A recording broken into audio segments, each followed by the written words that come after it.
In our fast-paced world, it's easy to feel overwhelmed. Stress, anger, fear, these emotions can hijack our lives if we let them.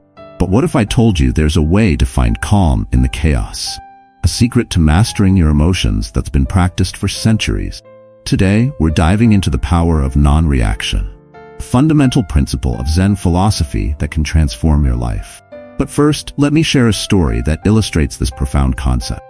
In a quiet village in Japan, there lived a Zen master named Hakuin. He was known for his wisdom and unshakable calm. One day, a young unmarried woman in the village became pregnant. Her parents were furious and demanded to know who the father was. Frightened, the girl lied and said it was Zen master Hakuin.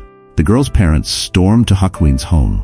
They hurled insults and accusations, their faces red with anger. How do you think Hakuin responded? He simply said, "Is that so?" The parents were baffled by his calm, but their anger didn't subside.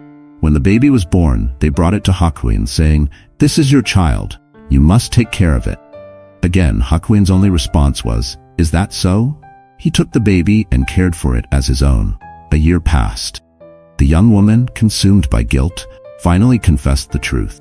The baby's father was a young man from the fish market. The girl's parents rushed back to Hakuin. They bowed deeply, apologizing profusely for their mistake.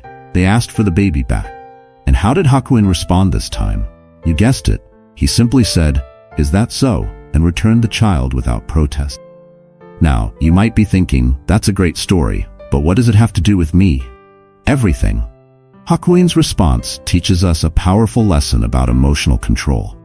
He didn't react with anger when falsely accused.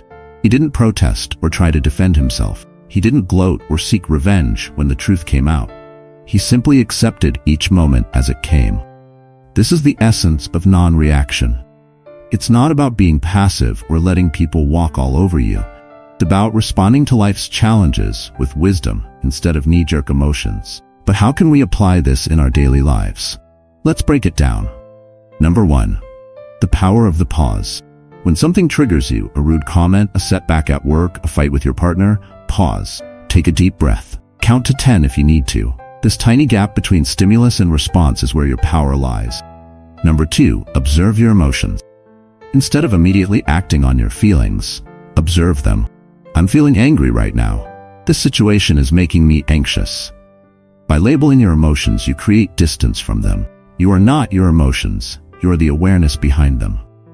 Number 3. Question your thoughts. Our initial interpretations of events are often distorted. Ask yourself, is this really true? Am I making assumptions? How else could I look at this situation? This can help you see things more clearly and respond more wisely. Number 4. Choose your response. Remember, you always have a choice in how you respond. Will reacting emotionally serve you in the long run, or would a calm, measured response be more beneficial? Number 5. Practice acceptance. Sometimes the wisest response is simply to accept what is. Hakuin saying, "Is that so?" We can acknowledge reality without fighting against it. This doesn't mean we never take action, but we act from a place of clarity rather than emotional reactivity. Now let's address some common questions. Isn't this just suppressing emotions? Not at all. Non-reaction isn't about bottling up your feelings. It's about processing them in a healthy way. You acknowledge your emotions, but you don't let them drive your actions. What if someone is really treating me unfairly? Non-reaction doesn't mean being a doormat. You can still set boundaries and stand up for yourself. The difference is you do it from a place of calm strength rather than emotional volatility. This sounds great in theory, but how do I actually do it? Like any skill, non-reaction takes practice. Start with small daily irritations, traffic, minor inconveniences, small disagreements. As you build the habit, you'll find yourself better equipped to handle bigger challenges. Some practical tips to get started. First one, start a daily meditation practice, even if it's just 5 minutes a day.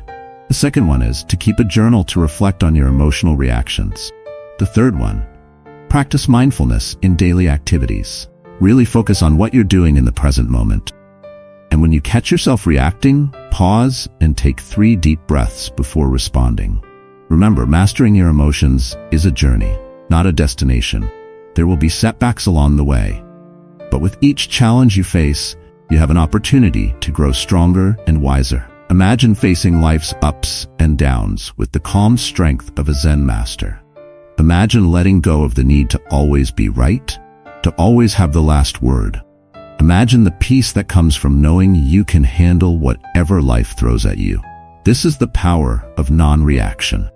This is the path to true emotional freedom. If this video resonated with you, please hit that like button and subscribe for more content on mindfulness, emotional intelligence, and personal growth. Share your thoughts and experiences in the comments below. I'd love to hear how you're applying these principles in your life. And remember, the next time life throws you a curveball, take a breath, find your center, and ask yourself, is that so? Until next time, stay mindful, stay present, and keep growing.